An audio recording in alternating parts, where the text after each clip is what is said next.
Seek not to change the world. Seek only to change your mind about the world. It's one of the great passages, one of the great quotes from A Course in Miracles. And this section tonight is, it's all on that same theme, actually.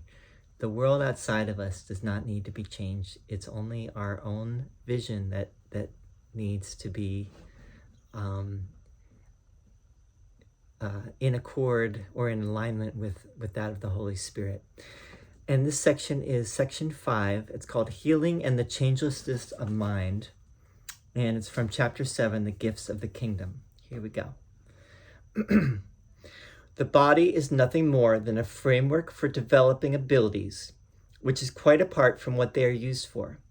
That is a decision. The effects of the ego's decision in this matter are so apparent that they need no elaboration, but the Holy Spirit's decision to use the body only for communication has such a direct connection with healing that it does need clarification. The unhealed healer obviously does not understand his own vocation. Only minds communicate. Since the ego cannot obliterate the impulse to communicate because it is also the impulse to create, it can only teach you that the body can both communicate and create, and therefore does not need the mind. The ego thus tries to teach you that the body can act like the mind and is therefore self-sufficient. Yet we have learned that behavior is not the level for either teaching or learning, since you can act in accordance with what you do not believe. To do this, however, will weaken you as a teacher and a learner because, as has been repeatedly emphasized, you teach what you do believe. An inconsistent lesson will be poorly taught and poorly learned. If you teach both sickness and healing, you are both a poor teacher and a poor learner. Healing is the one ability everyone can develop and must develop if he is to be healed.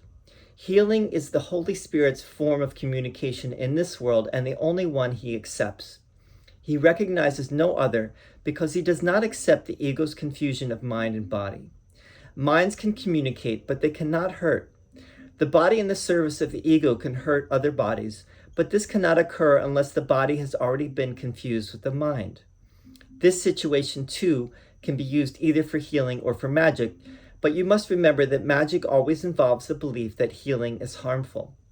This belief is its totally insane premise, and so it proceeds accordingly. Healing only strengthens. Magic always tries to weaken. Healing perceives nothing in the healer that everyone else does not share with him. Magic always sees something quote unquote special in the healer, which he believes he can offer as a gift to someone who does not have it. He may believe that the gift comes from God to him, but it is quite evident that he does not understand God if he thinks he has something that others lack. The Holy Spirit does not work by chance, and healing that is of him always works. Unless the healer always heals by him, the results will vary. Yet healing itself is consistent, since only consistency is conflict-free, and only the conflict-free are whole. By accepting exceptions and acknowledging that he can sometimes heal and sometimes not, the healer is obviously accepting inconsistency. He is therefore in conflict and is teaching conflict. Can anything of God not be for all and for all ways? Love is incapable of any exceptions. Only if there is fear does the idea of exceptions seem to be meaningful. Exceptions are fearful because they are made by fear. The quote-unquote fearful healer is a contradiction in terms and is therefore a concept that only a conflicted mind could possibly perceive as meaningful. Fear does not gladden. Healing does. Fear always makes exceptions. Healing never does. Fear produces dissociation because it induces separation. Healing always produces harmony because it proceeds from integration. It is predictable because it can be counted on. Everything that is of God can be counted on because everything of God is wholly real. Healing can be counted on because it is inspired by his voice and is in accord with his laws. Yet if healing is consistent, it cannot be inconsistently understood. Understanding means consistency because God means consistency. Since that is his meaning, it is also yours. Your meaning cannot be out of accord with his, because your whole meaning and your only meaning comes from his and is like his. God cannot be out of accord with himself, and you cannot be out of accord with him. You cannot separate yourself from your Creator, who created you by sharing his being with you. The unhealed healer wants gratitude from his brothers, but he is not grateful to them. That is because he thinks he is giving something to them and is not receiving something equally desirable in return. His teaching is limited because he is learning so little. His healing lesson is limited by his own ingratitude, which is a lesson in sickness. True learning is constant and so vital in its power for change that a son of God can recognize his power in one instant and change the world in the next. That is because by changing his mind, he has changed the most powerful device that was ever given him for change. This in no way contradicts the changelessness of mind as God created it, but you think that you have changed it as long as you learn through the ego. This places you in a position of needing to learn a lesson that seems contradictory. You must learn to change your mind about your mind. Only by this can you learn that it is changeless. When you heal, that is exactly what you are learning. You are recognizing the changelessness mind in your brother by realizing that he could not have changed his mind. That is how you perceive the Holy Spirit in him. It is only the Holy Spirit in him that never changes his mind. He himself may think he can, or he would not perceive himself as sick.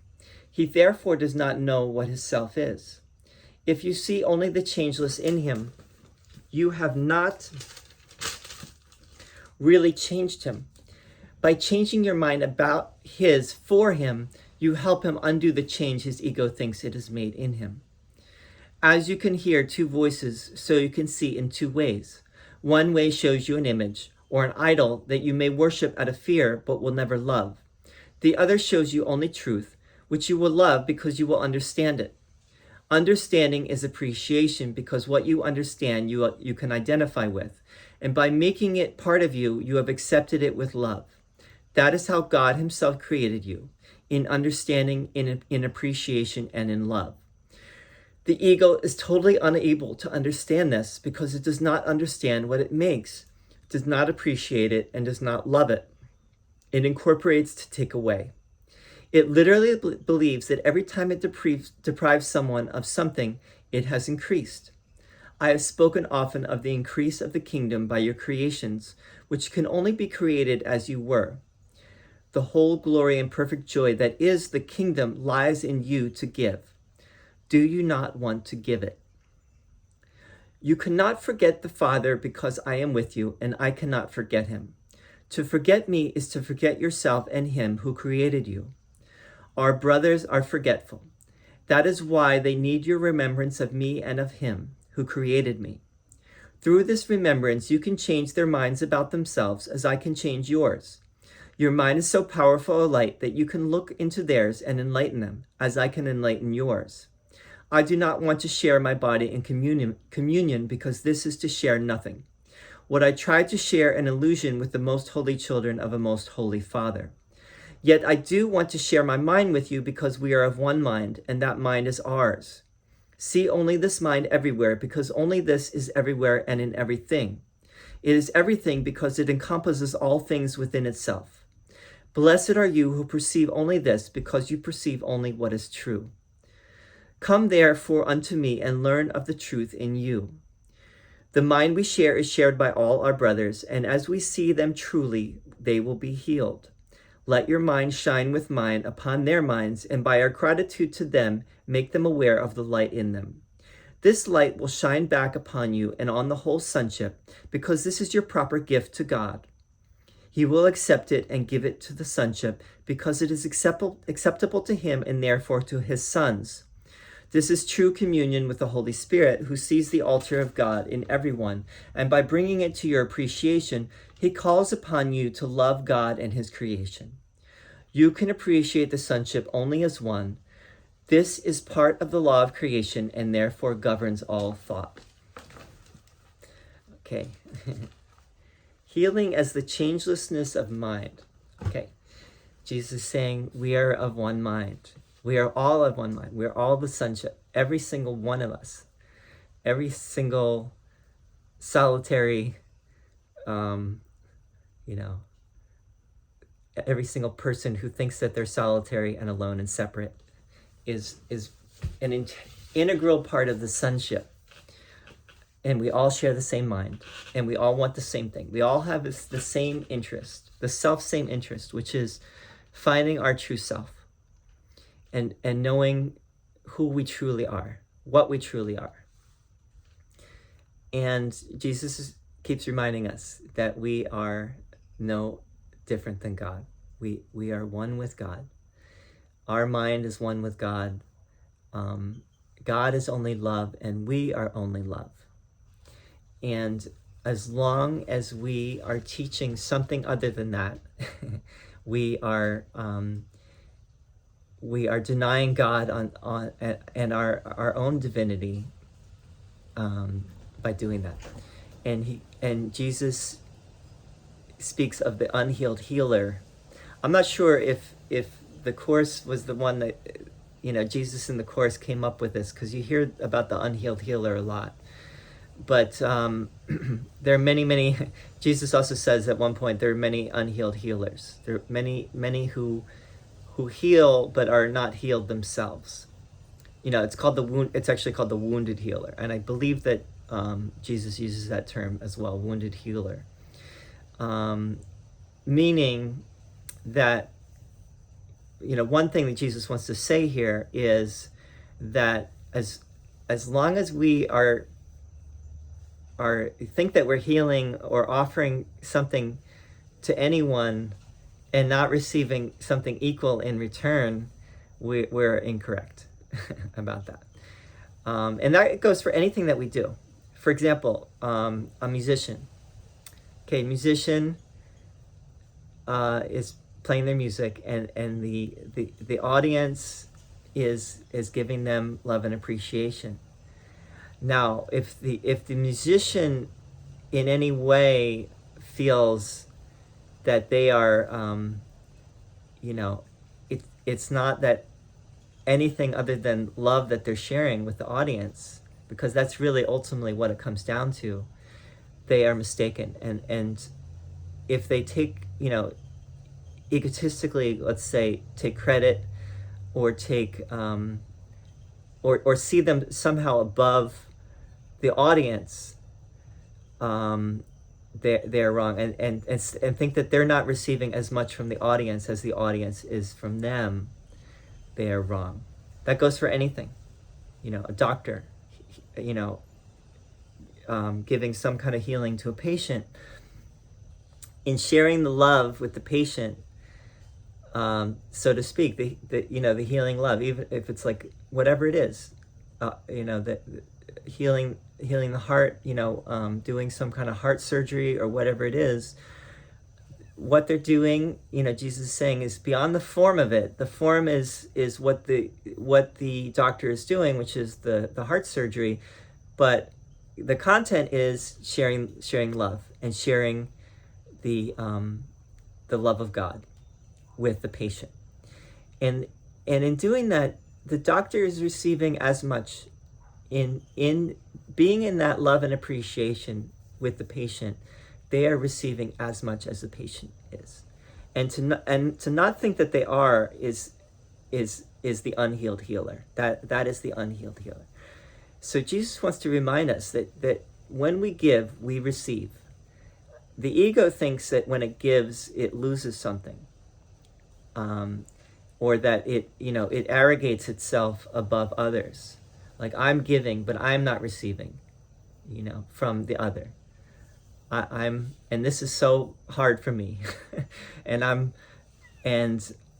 this is so tiring and so, whatever it is, rather than, oh my God, I am getting just as much as they are from this, and how wonderful this is, and, instead of, feeling inspired and full of energy from sharing the healing love, you get, drained and depressed, and you feel like you grumble and groan about things. That would be the unhealed healer. Let's see what other, the other thing I would say about this is, what the bottom line is, you are already enlightened. We are all already enlightened. That would be the changelessness of mind.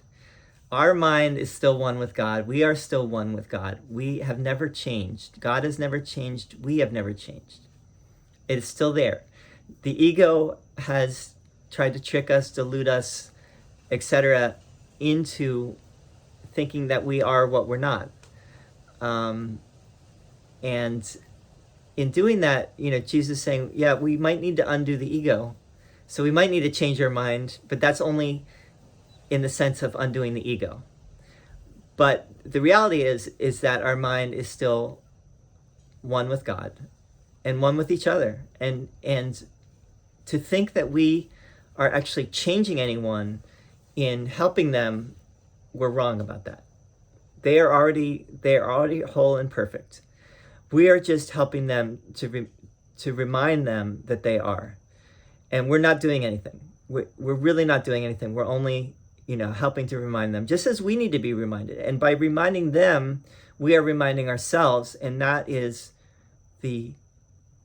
would be the healed healer. In that moment, when you remember that by reminding someone else that they are not their ego, in whatever way you do that, in reminding someone else that they are perfect, they are enlightened, just as you are, they are unconditional love, you remember that as well. And that's the greatest gift. You're giving yourself a gift by giving that to others.